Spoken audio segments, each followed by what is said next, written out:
అదే RTV app వార్తల్ని క్షణాల్లో చదివే అవకాశం ఉంటుంది. ఒక న్యూస్ పేపర్, ఒక టెలివిజన్ ఛానల్ మీ చేతుల్లో ఎప్పుడూ ఉంటాయి.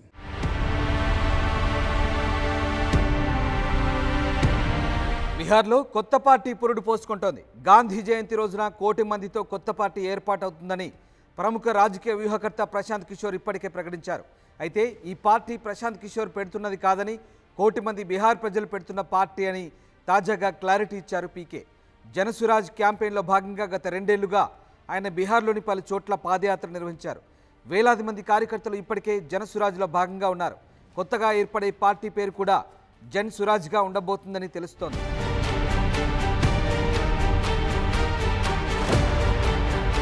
జూలై 28 నుంచి పాట్నాలో జన్ సురాజ్ ఆఫీస్ బేరర్ల కన్వెన్షన్ జరిగింది. ఈ కార్యక్రమానికి వేలాది మంది కార్యకర్తలు హాజరయ్యారు. ఈ కన్వెన్షన్ తర్వాత కొత్త పార్టీ ఏర్పాటుని ప్రశాంత్ ప్రకటించారు. మొత్తం 1 కోటి మంది తమ పార్టీలో చేరబోతున్నట్లు తెలిపారు ఆయన. నితీష్ కుమార్, లాలూ ప్రసాద్ యాదవ్ బీజేపీల 30 ఏళ్ల పాలన నుంచి బిహార్కు జనసురాజ్ విముక్తి కలిగిస్తుందన్నారు.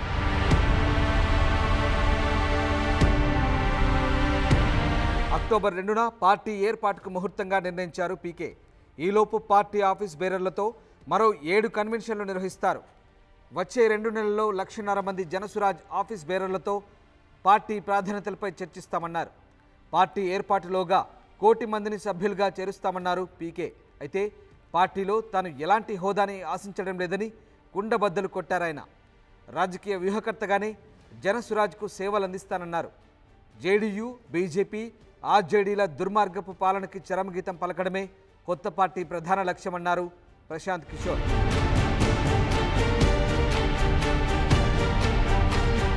ఇప్పటికే బిహార్లో 10ల సంఖ్యలో ప్రాంతీయ పార్టీలున్నాయి. అయితే రియల్ పొలిటికల్ గేమ్ మాత్రం జేడీయూ, ఆర్జేడీ, బీజేపీ మధ్యే కొనసాగుతోంది. మరి కొత్తగా ఏర్పడబోయే పార్టీ ఈ 3 పార్టీలకు పోటీగా నిలుస్తుందా, లేక 10ల సంఖ్యలో ఉన్న ప్రాంతీయ పార్టీల్లో ఒకటిగా మిగిలిపోతుందా అనేది చూడాల్సిందే.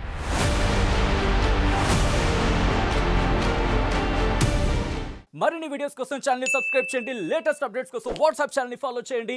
అండ్ లింక్ డిస్క్రిప్షన్ లో ఉంది.